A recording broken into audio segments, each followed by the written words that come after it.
Let us begin where all things must begin, at the foundation, with order. In Japan, discipline is not simply imagined as a matter of self-control or as the suppression of impulses, but rather as the deliberate structuring of one's world. If your surroundings are chaotic, if your desk is cluttered, if your schedule is undefined, then the mind itself inevitably reflects that disorder. You might think you can separate your inner state from your outer environment, but in truth, they are woven together. The Japanese intuition about discipline recognizes this link. Before you can aspire to greatness, before you can even think clearly about who you want to become, you must first establish order. Think about the way a traditional Japanese home is arranged. There is simplicity and uncluttered minimalism, a sense that each object belongs exactly where it is, nothing extraneous, nothing jarring. That is not merely aesthetic, it is psychological. By living in an environment of harmony, the mind learns harmony. By handling one's possessions with care, one also begins to handle one's own thoughts with care. This is why order is not trivial, it is transformative. You cannot expect to face the chaos of existence if you cannot first face the chaos in your own room. Now, many people underestimate this. They want grand transformations. They dream about changing the world, about writing the book, building the business, raising the family, reforming the culture. But how can you manage the immense weight of those ambitions if you cannot even keep your personal space in order? It is not that making your bed is the pinnacle of human achievement. It is that it is the beginning of it. It sets the tone. It demonstrates to yourself in action that you are capable of confronting chaos and bringing about order. And that small victory carries forward, scaling upward into more significant victories. The Japanese call to order is not sterile, it is deeply moral. A tidy home is not only clean, it reflects gratitude. When shoes are placed neatly at the entrance, it signals respect for the home, for the effort of the one who cleans it, for the tradition that makes it possible. When workplace tools are returned precisely to their place, it means the worker is not only thinking of himself, but of the next person who will need those tools. That is order intertwined with consideration. That is discipline serving community, not only the self. But there is also something archetypal here. Chaos and order are fundamental categories of human existence. Chaos is the unknown, the realm of potential, of uncertainty, of fear. Order is the known, the realm of structure, predictability, security. Every life is lived on the edge between the two. Too much chaos and you drown in anxiety. Too much order and you suffocate in rigidity. Discipline begins when you voluntarily confront chaos and transform it into order, but without killing the spirit that gives life its dynamism. That is why the Japanese concept of order is not just neatness, it is balance. It is the harmony of environment, thought, and action. So what happens psychologically when you establish order? You reduce the background noise. You create a space where attention can focus. You lower the constant stress of disorder, the nagging weight of unfinished tasks. That weight is real. It pulls you down, it steals energy from you. Every unclean corner, every pile of clutter, every broken thing lying around your home whispers at you, whether you hear it consciously or not, and those whispers accumulate into a roar of inner chaos. Establish order, and those voices quiet.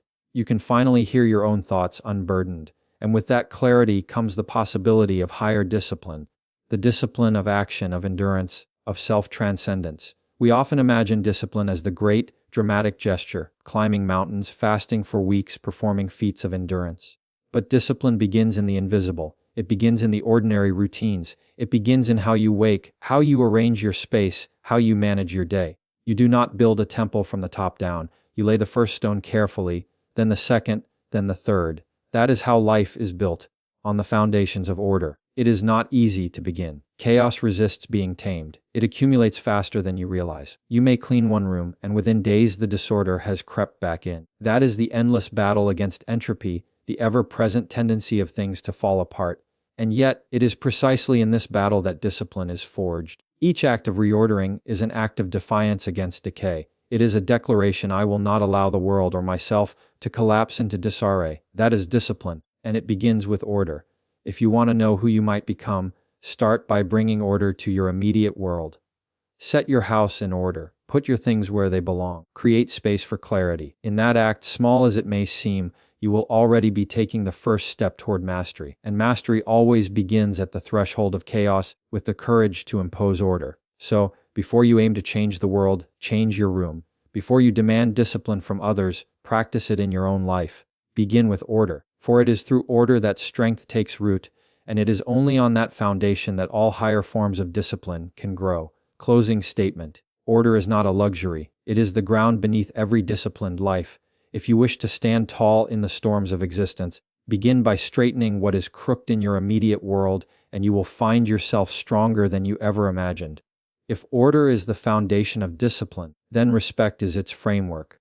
Order establishes the ground upon which you can stand, but respect tells you how to walk upon it. The Japanese tradition reveals this with startling clarity. From the bow offered before a conversation to the careful way gifts are presented, to the silence observed in sacred spaces, respect permeates daily life. And this is not superficial courtesy. It is a discipline of the soul. Respect is not only a matter of etiquette, it is the recognition of the dignity of existence itself.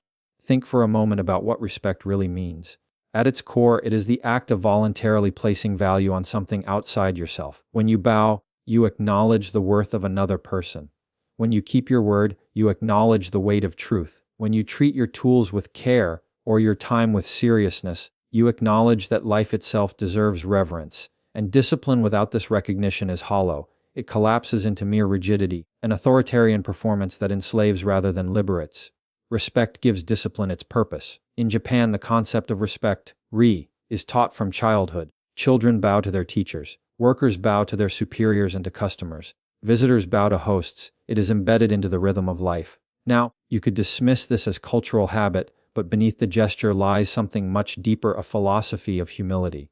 The bow is not simply lowering the body, it is lowering the ego. It is the embodied recognition that the self is not the highest thing in the universe, and that recognition is the beginning of wisdom. Respect structures relationships. Without it, families disintegrate into resentment, workplaces into chaos, and societies into conflict. Respect is the invisible glue that binds human beings together. It is what makes trust possible.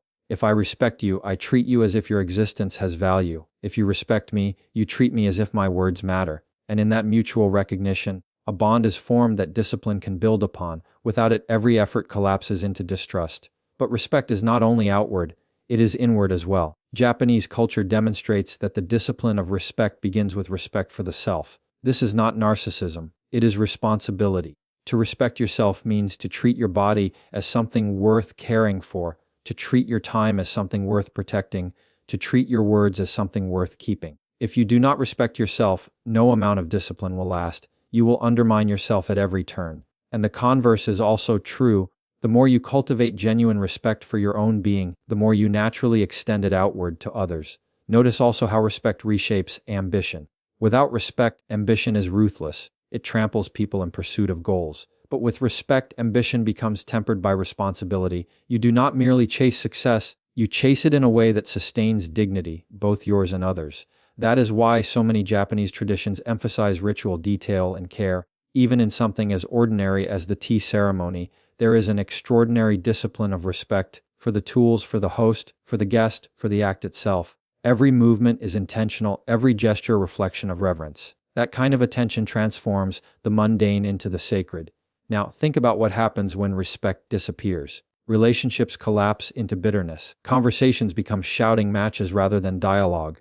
Workplaces become transactional, driven only by self-interest. When respect is gone, discipline becomes coercion. Rules imposed from outside, enforced through fear, rather than chosen from within, guided by responsibility. And this is why respect is indispensable. It transforms discipline from external pressure into internal principle. There is also a psychological truth here. People rise or fall to the level of respect they are given. If you treat someone as worthless, they often begin to believe it. If you treat someone as capable of dignity, they will begin to live toward that expectation.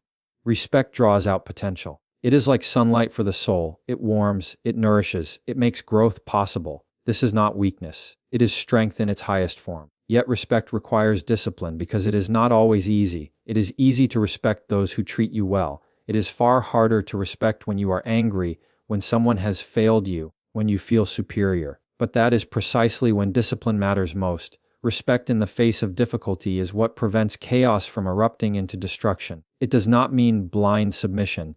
It means maintaining your own dignity by refusing to descend into contempt. So, if order begins by taming the chaos of your environment, respect begins by taming the arrogance of your ego. It teaches you that life is not merely about asserting your will, but about recognizing the value of what surrounds you. People. traditions, time, truth. And when you live this way, discipline is no longer a cage. It becomes a path, a way of living that generates strength, harmony, and meaning. Closing statement. Respect is not weakness, it is strength restrained and directed by wisdom. If you want a discipline that lasts, anchor it in respect for yourself, for others, and for life itself, and you will find that every action begins to carry the weight of purpose. Once order has given you a foundation and respect has provided a framework, there comes the inevitable testing ground: endurance. The Japanese tradition understands this better than most cultures, captured in the word gammon, the quiet perseverance through difficulty, the steadfast refusal to collapse under suffering.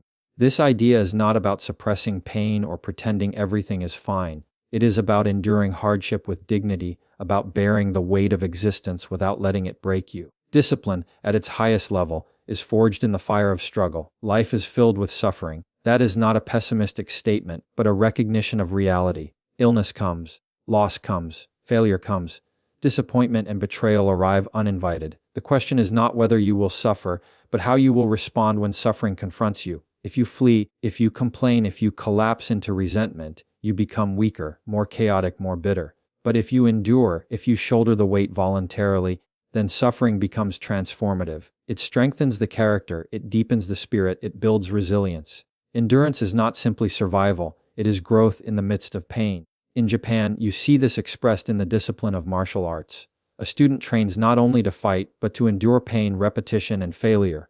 Every fall on the mat, every blow taken, every correction from the teacher is an opportunity to cultivate resilience. Over years, this endurance transforms the student, not just in skill, but in spirit. That is the essence of gammon. Discipline is not only about what you do when things are easy, it is about who you are when things become unbearable. Endurance is deeply psychological. The mind is quick to recoil from suffering, to look for shortcuts, to rationalize giving up. But endurance requires confronting that impulse and saying, "No, I will carry this." It is not masochism, it is not love of pain. It is recognition that the path to meaning always runs through hardship. The hero in every story faces trials, setbacks, suffering. And it is precisely those struggles that forge greatness.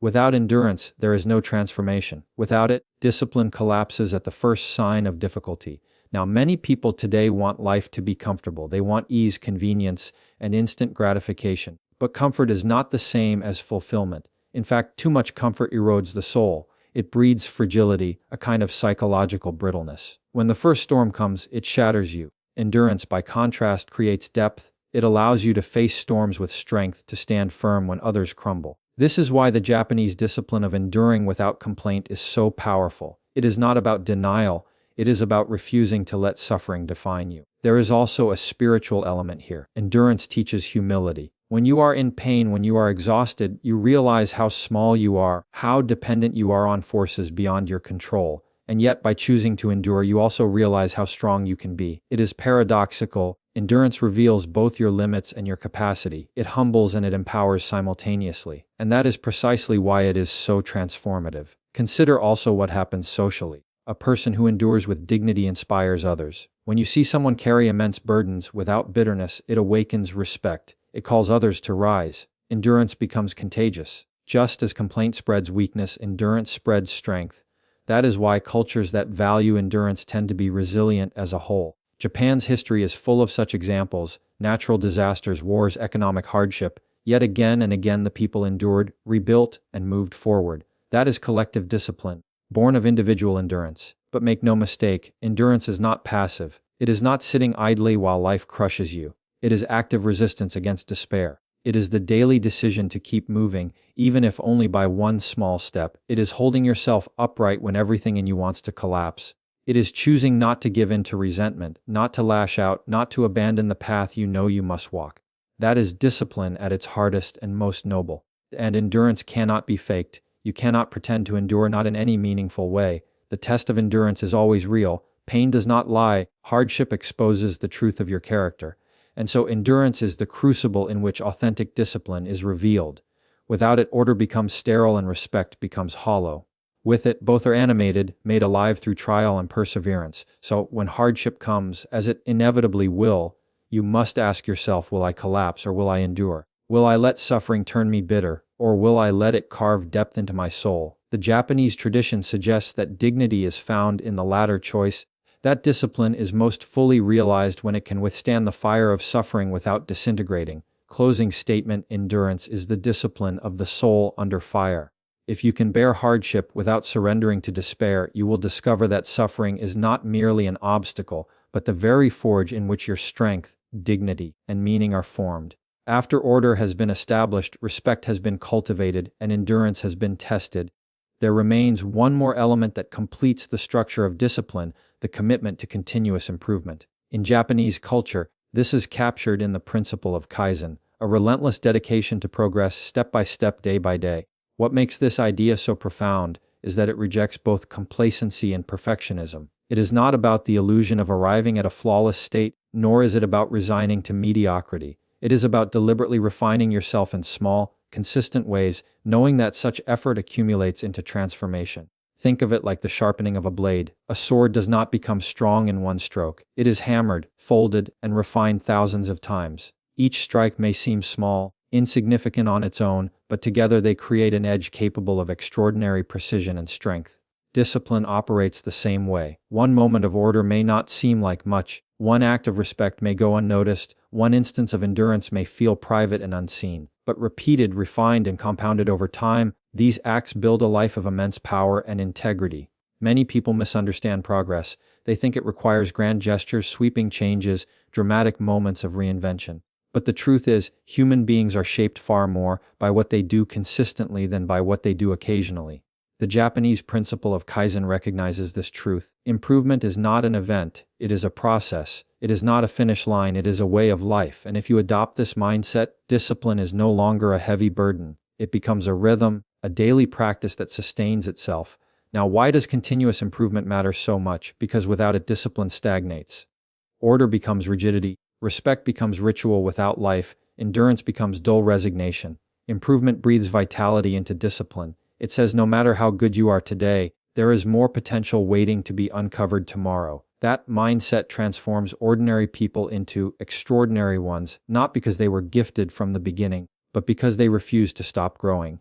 There is a deep psychological insight here as well. When you commit to small, incremental improvement, you generate hope. Nothing crushes the human spirit more than the belief that nothing can change, that you are trapped in place. But the moment you take one step forward, however small, you prove to yourself that change is possible. That proof is liberating. It tells your subconscious mind, I am not finished. I am capable of becoming more. That belief fuels resilience, ambition, and meaning. Consider how this plays out in the workplace. A craftsman who adjusts his technique every day, refining his skill, eventually becomes a master. A company that improves its processes incrementally outperforms those chasing sudden breakthroughs. Or look at personal health. A person who improves their habits by 1% each day becomes almost unrecognizably stronger in a year. These truths are not glamorous, but they are powerful. Discipline rooted in continuous improvement is slow, but it is unstoppable. This principle also protects you from despair when perfection is impossible. If you aim only for perfection, you will constantly fail because perfection is unattainable.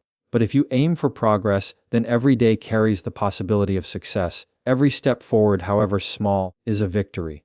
This shift in perspective is liberating. It keeps you moving forward when others quit. It sustains motivation when the finish line feels far away. The Japanese apply this even to failure. A mistake is not final, it is feedback. A setback is not the end, it is a chance to refine, to adjust, to improve. That mindset removes the sting of failure and transforms it into fuel. Discipline, then, is not about never falling. It is about always rising a little higher after you fall. But here is the challenge: improvement demands honesty.